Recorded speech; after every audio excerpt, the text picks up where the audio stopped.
چونکہ اس نے نشہ بھی نہیں کیا اور رات کے 3 بج رہے ہیں، اس لیے وہ سمجھتا ہے کہ پولیس اس کی تیز رفتار گاڑی چلانے کی وجہ سمجھ جائے گی اور سزا بھی کم ہوگی۔ یہ سن کر میڈی فون کو میوٹ کر دیتی ہے اور اپنے شوہر سے کہتی ہے کہ ایسا مت کرو، اور خبردار کرتی ہے کہ اس سے اس کی زندگی برباد ہو جائے گی اور پولیس سچ جان سکتی ہے۔ لیکن فرینک کو پورا یقین ہوتا ہے کہ پولیس اس کی بات مان لے گی اور وہ اپنی بیٹی کا مستقبل ایک بے وقوفی کی وجہ سے برباد نہیں ہونے دے سکتا۔ دوسری طرف میڈی اس سب سے ہل کر رہ جاتی ہے اور کہتی ہے کہ وہ چاہے جو بھی کر لیں، ان کی بیٹی کی زندگی پر اس کا گہرا اثر ضرور رہے گا۔ بعد میں ایلس اپنی غلطیوں پر روتی رہتی ہے تو فرینک اپنی بیٹی کو سکون دینے کی کوشش کرتا ہے اور کہتا ہے کہ یہ اس کی غلطی نہیں تھی۔ وہ اسے اپنی یونیورسٹی اور نوکری کے بارے میں بات کرنے کو کہتا ہے، لیکن وہ صرف اپنے بوائے فرینڈ کی فکر کرتی ہے، جس پر اچانک اس کا باپ غصے میں آ جاتا ہے۔ وہ چلا کر کہتا ہے کہ چونکہ وہ اس کے مسائل حل کر رہا ہے، اس لیے اسے بالکل ویسا ہی کرنا ہوگا جیسا وہ کہے، اور اب اسے اپنے بوائے فرینڈ سے دور رہنا ہوگا۔ اس کے والدین اس کے بوائے فرینڈ کے خلاف ہیں، جس کی وجہ سے پہلے جھگڑا ہوا تھا، اور اسی جھگڑے کی وجہ سے وہ گھر سے بھاگ گئی تھی۔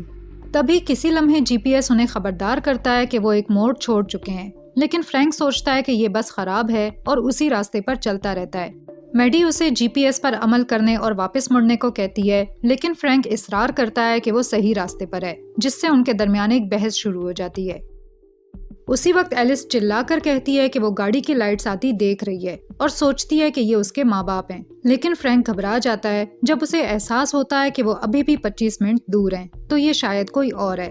وہ فوراً معصوم ایلس کو خبردار کرتا ہے کہ وہ اپنی ہیڈ لائٹس بند رکھے، لیکن جلد ہی ایک گاڑی اس کے قریب آ جاتی ہے تو فرینک اسے کہتا ہے کہ وہ لاش کو سڑک سے ہٹا دے۔ میڈی کہتی ہے کہ وہ یہ نہیں کر سکتی، لیکن فرینک پر فرق نہیں پڑتا اور اپنی بیٹی کی حفاظت کے لیے وہ مایوسی میں مجبور ہو کر یہ کرتا ہے۔ فرینک کے دباؤ میں ایلس ہچکچاتے ہوئے لاش کو جنگل کی طرف کھینچتی ہے تاکہ کوئی اسے نہ دیکھ سکے۔ پھر اچانک ایک عجیب سی آواز آتی ہے اور ایلس بتاتی ہے کہ لڑکی کا چہرہ بدل رہا ہے اور وہ کسی اور کی شکل اختیار کر رہی ہے۔ والدین سوچتے ہیں کہ کیا ایلس ابھی بھی نشے میں ہے، جبکہ ڈری ہوئی ایلس بھاگنے کی کوشش کرتی ہے، لیکن اچانک ایک عورت کی آواز گونجتی ہے اور پوچھتی ہے کہ کیا وہ ٹھیک ہے۔ پھر وہ عورت سوال کرتی ہے کہ کیا وہ کسی حادثے کا شکار ہوئی ہے، اور دعویٰ کرتی ہے کہ وہ اور اس کا شوہر اس کی مدد کر سکتے ہیں۔ فرینک ایلس کو کہتا ہے کہ عورت کو جانے کو کہے، تو وہ اصرار کرتی ہے کہ وہ اپنے والدین کے ساتھ فون پر ہے اور ٹھیک ہے۔ اس کے باوجود عورت جاننا چاہتی ہے کہ کیا ہوا، تو ایلس ہچکچاتے ہوئے بتاتی ہے کہ وہ ایک چھوٹے حادثے میں پھنس گئی تھی جب ایک ہرن سڑک کے سامنے آ گیا تھا، لیکن عورت جواب دیتی ہے کہ یہاں کوئی ہرن نہیں ہے اور کہتی ہے کہ شاید یہ بس بھاگا ہوا کتا تھا۔ وہ بتاتی ہے کہ اس نے اور اس کے شوہر نے ایلس کی گاڑی کی لائٹس چمکتی دیکھی، تو ایلس اصرار کرتی ہے کہ وہ ٹھیک ہے اور اس کے ماں باپ اسے لینے آ رہے ہیں۔ یہاں وہ عورت اچانک بات کو دوسری طرف موڑ دیتی ہے اور ایلس سے پوچھتی ہے کہ کیا وہ جانتی ہے کہ اس جگہ کو ہیلو روڈ کیوں کہا جاتا ہے۔ وہ بتاتی ہے کہ یہ مقدس زمین ہے جو کہانیوں اور قدیم روایتوں سے بھری ہوئی ہے۔ قدیم زمانے میں یہاں کے پگن لوگ ان جنگلوں میں پریوں کی عبادت کرتے تھے، لیکن اب یہ کہانیاں صرف کیمپ فائر کے قصے بن گئی ہیں۔ پھر وہ ایلس کو کہتی ہے کہ اسے نظر آ رہا ہے کہ وہ نشے میں ہے اور دھمکی دیتی ہے کہ وہ پولیس کو فون کرے گی اور اسے رپورٹ کرے گی۔ ڈری ہوئی ایلس عورت سے کہتی ہے کہ اسے اکیلا چھوڑ دے، لیکن کوئی فائدہ نہیں ہوتا۔ برداشت سے باہر ہونے پر میڈی مداخلت کرتی ہے اور اپنی بیٹی سے کہتی ہے کہ فون کو اسپیکر پر رکھے۔ میڈی عورت کو بتاتی ہے کہ اس کی بیٹی یونیورسٹی جا رہی تھی، لیکن جنگل میں راستہ بھٹک گئی اور حادثہ ہو گیا۔ وہ بتاتی ہے کہ وہ اور اس کا شوہر بس چند منٹ کی دوری پر ہیں اور شائستگی سے عورت سے کہتی ہے کہ وہ چلی جائے۔ اس کے باوجود عورت پیچھا نہیں چھوڑتی اور ایلس سے پوچھتی ہے کہ وہ جنگل میں اتنی گھبرائی ہوئی حالت میں کیا کر رہی تھی۔ میڈی مداخلت کرتی ہے اور سختی سے کہتی ہے کہ وہ چلی جائے کیونکہ وہ اس کی بیٹی کو بہت زیادہ بے چین کر رہی ہے۔ یہ سن کر عورت ایلس سے پوچھتی ہے کہ کیا وہ واقعی اسے بے چین کر رہی ہے، جس کی ایلس ہچکچاتے ہوئے تصدیق کر دیتی ہے۔ آخرکار یہ بات عورت کو وہاں سے جانے پر مجبور کر دیتی ہے اور اس کے قدموں کی آواز آہستہ آہستہ دور ہوتی چلی جاتی ہے۔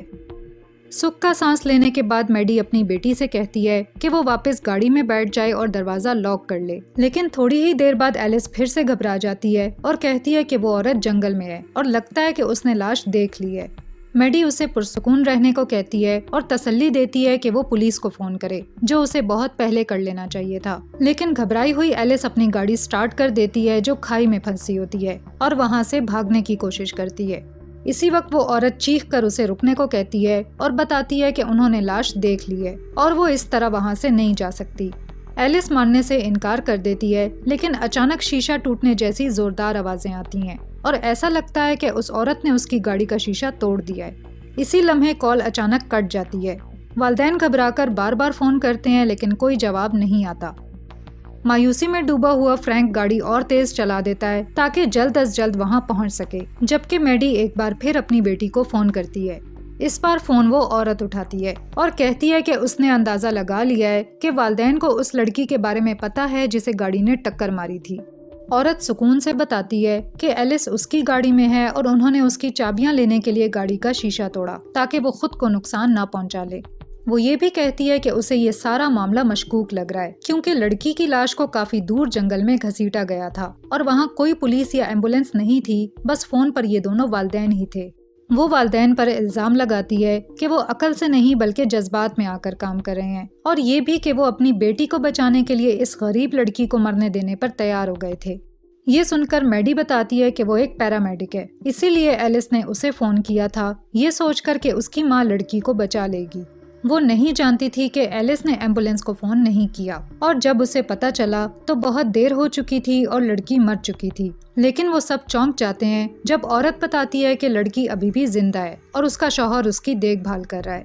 یہ ان کے لیے حیران کن بات ہے اور وہ اس بات سے اور زیادہ الجھن میں پڑ جاتے ہیں کہ عورت نے سب کچھ ہونے کے بعد بھی پولیس کو فون نہیں کیا۔ وہ اپنی بیٹی سے بات کرنا چاہتے ہیں لیکن عورت اصرار کرتی ہے کہ پہلے وہ سچ بولیں اور پوچھتی ہے کہ آج رات کیا ہوا تھا۔ تو فرینک اعتراف کرتا ہے کہ ایلس نے جنگل سے گاڑی چلاتے ہوئے غلطی سے لڑکی کو ٹکر مار دی، لیکن وہ میں تھا جس نے اسے لاش چھپانے کو کہا تھا۔ یہ سن کر عورت کہتی ہے کہ کوئی بھی والدین نہیں چاہتے کہ وہ اپنے بچوں کے خلاف جا کر انہیں کسی بات سے منع کریں، لیکن جب بچے بڑے ہو جاتے ہیں اکثر تب بہت دیر ہو چکی ہوتی ہے۔ وہ بتاتی ہے کہ وہ اور اس کا شوہر یہ سب تجربے سے سیکھ چکے ہیں اور تب سے اپنی غلطیوں کی قیمت چکاتے آ رہے ہیں۔